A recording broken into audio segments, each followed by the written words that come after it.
E aí, pessoal? Vou aproveitar para fazer uma gravação improvisada aqui diretamente no celular para comentar um pouquinho sobre esse acontecimento de hoje, a queda de 12,17% do índice Bov. Eu sei que é um número bastante expressivo, assusta, principalmente quem tem pouco tempo de mercado ou quem via se posicionando no início de 2019 para cá, quando o mercado apresentava um clima de euforia muito forte depois das eleições presidenciais. A expectativa de crescimento econômico também vem se confirmando. E a queda na taxa de juros também reforçou um pouco a manutenção daquele movimento altista que a gente conferia e estava bastante confortável para muita gente. Tanto é que todo mundo estava falando que agora é a hora de investir na renda variável, empíricos falavam em 300 mil pontos, então tava tudo lindo e tranquilo. A gente sabia que um movimento corretivo era esperado, mas eu também vou ser franco, eu não imaginei que o efeito do coronavírus fosse ser tão devastador assim. Mas nem tudo é o que parece, e é isso que eu queria conversar um pouquinho com vocês para tentar tranquilizar vocês que já me seguem há algum tempo e mostrar para vocês por que, que eu não tô nem um pouco preocupado com o que está acontecendo agora não. Na verdade, a minha preocupação era como tentar tirar proveito desse momento e eu vou tentar explicar para vocês o porquê. Eu já comentei que a minha primeira experiência foi com a Milk 11 e foi de certa forma também desastrosa. Eu fiz bastante besteira. Eu já fiz um vídeo comentando, eu deixei bem claro por que, que aquilo aconteceu e o que, que mudou depois disso. Com o tempo eu voltei a estudar e fui me reposicionando lentamente. Na reeleição da Dilma, eu percebi que o mercado estava bastante pessimista. O governo negava a questão do aumento da inflação e também dizia que o índice de desemprego não era um problema. O mercado não é bobinho e sabia que isso não era verdade. Então eu percebi que eu estava de frente de uma oportunidade rara de novo. Eu podia me posicionar de forma expressiva em títulos do Tesouro ou abrir posição mais expressiva na renda variável. Eu optei pela renda variável. Naquele período, para que vocês tenham uma ideia, o índice BOV estava marcando em torno de 40 mil pontos. Se você comparar com o movimento agora, depois dessa queda toda, desse colapso todo no mercado, parece que é o fim do mundo, a gente está com o índice a 86 mil pontos. Mesmo nesse momento tão caótico, o índice ainda é o dobro do período da reeleição da Dilma. E olha que eu não estou falando de um período tão longo, não. Naquela fase, eu lembro que eu ouvia o Barsi dando entrevista dizendo que o projeto dele era aumentar a posição dele no Banco do Brasil. Aquilo lá tinha me chamado a atenção também. O Banco do Brasil estava cotado na casa de R$ 17. Eu acho que chegou a bater 12. Eu estava acompanhando tudo aquilo e eu já estava de olho em Petrobras, Banco do Brasil e em outros ativos também. Aí eu falei assim, não, vou aproveitar, realmente o mercado está precificando de forma irracional. E dependendo do resultado das eleições, isso daqui vai mudar de forma bastante expressiva. Assim que saiu aquele áudio da conversa entre o Lula e a ex-presidente, o mercado já começou a reagir. Quando falavam na possibilidade de prisão do ex-presidente Lula, aí o índice deu uma estilingada e eu ganhei muito dinheiro naquele período, não dá para negar. Então, assim, o que eu quero dizer com isso não é que eu estou numa situação mais tranquila, que para mim é fácil dizer. Não é isso. É que esses movimentos eles se repetem e que no longo prazo a bolsa ela tem respostas mais parece que são mais atenuadas no curto prazo, mas quando você olha no longo prazo, o movimento ele é mais leve e tende a ser crescente. A não ser que tenha uma crise que se arraste por algumas décadas. Mas não é algo muito frequente e não é o caso atual. Hoje, se a gente fizer uma avaliação fria, se a gente comparar o resultado das empresas, ele está abaixo da expectativa? Não. O balanço foi ruim e a gente tem que ficar atento, colocar em quarentena e acompanhar antes de decidir o que vai fazer com a empresa? Não. É um fator interno? Não. A gente sabe que as bolsas no mundo inteiro elas estão nesse movimento de pânico e que isso está refletindo no Brasil. E que, em parte, é um medo generalizado em relação à propagação do coronavírus. Então, meus amigos, a probabilidade da gente estar presenciando uma crise de curto prazo é muito grande. Esse momento não é momento de vender. Se você tiver capital para investir, é momento de reforçar a posição. Se não tiver, não faça nada. Nosso colega de trabalho, aliás, o Batatão, falou que estava pensando em fazer empréstimo para reforçar a posição. A gente falou, não, pelo amor de Deus, se você não tem o dinheiro, não faz nada. Se tiver dinheiro disponível, a hora é de aportar, não é hora de vender. Não tem por que realizar prejuízo nesse momento. E aí que entram algumas questões interessantes. Se vocês avaliarem, por exemplo, Banco do Brasil, BBAS 3, há pouco tempo, eu estou falando de um mês, a gente viu a negociação dessa cota acima de R$ 51.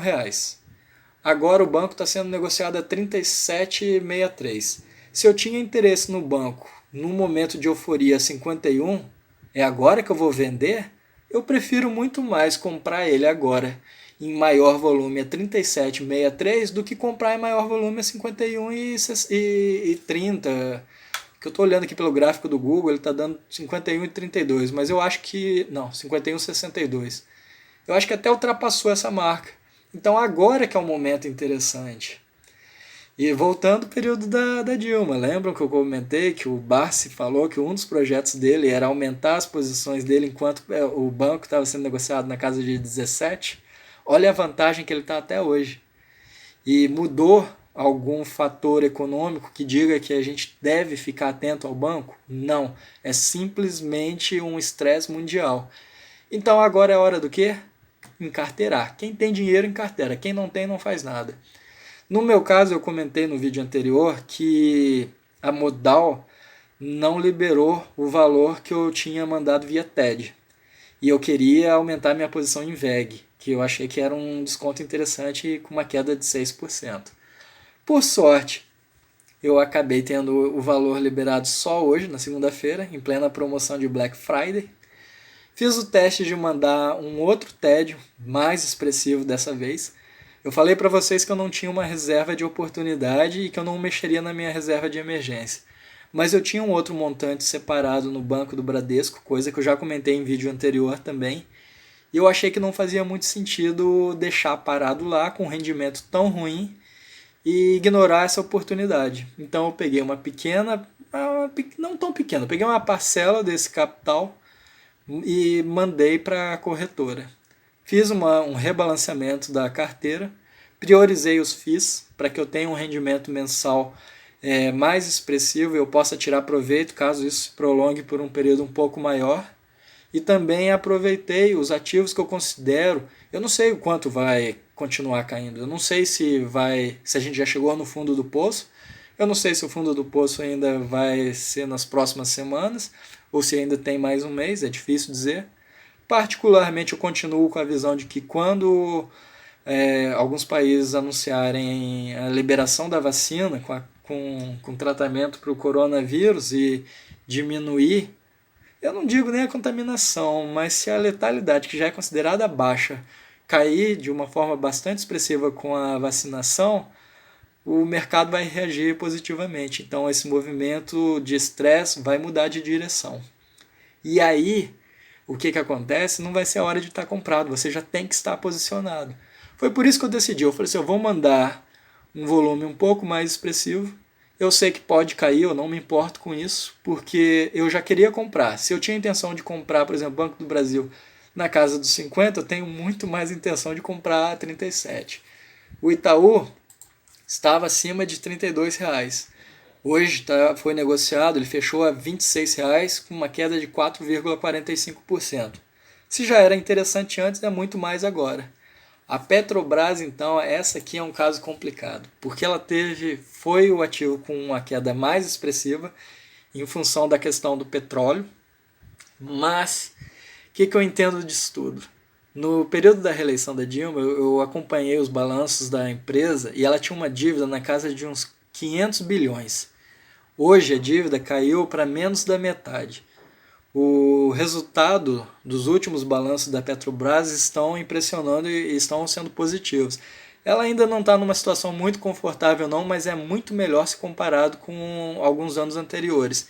E pela primeira vez ela começou a fazer distribuição de dividendos e juros sobre capital próprio. Então fica aquela questão, a gente não sabe sobre o futuro do petróleo, se o mercado vai mudar a chave, se a chave vai mudar de direção. O fato é que essa discussão já se desenrola durante muitos anos, eu arrisco dizer que é mais de uma década, e continua valendo a pena. Então, eu considero que, na minha opinião particular, vale a pena reforçar a posição em Petrobras. Nada do que eu estou falando aqui é uma recomendação, eu só estou querendo tranquilizar e fazer uma comparação. Se vocês consideram que a gente está diante, é similar a uma comparação da crise de 2008, não esqueçam do exemplo que eu dei.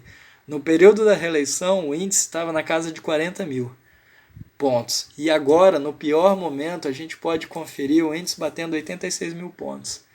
Imagine quando essa situação toda passar.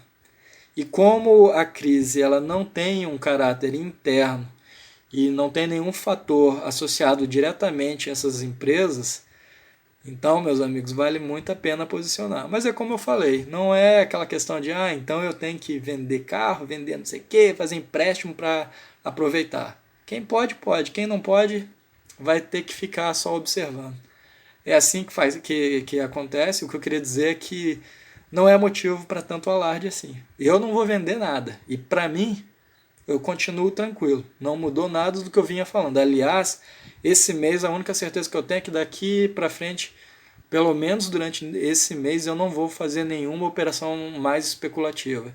Eu não quero arriscar perder mais dinheiro. O que eu posso aceitar de incerteza é reforçar as minhas posições nesse momento em que o mercado está com uma oferta que é rara de acompanhar. Então é isso, pessoal. Eu acho que eu já falei demais. Eu espero que tranquilize um pouco. Vamos ver o que acontece. Isso aí é uma crise de curto prazo, pode ter certeza. Até a próxima. Tchau, tchau.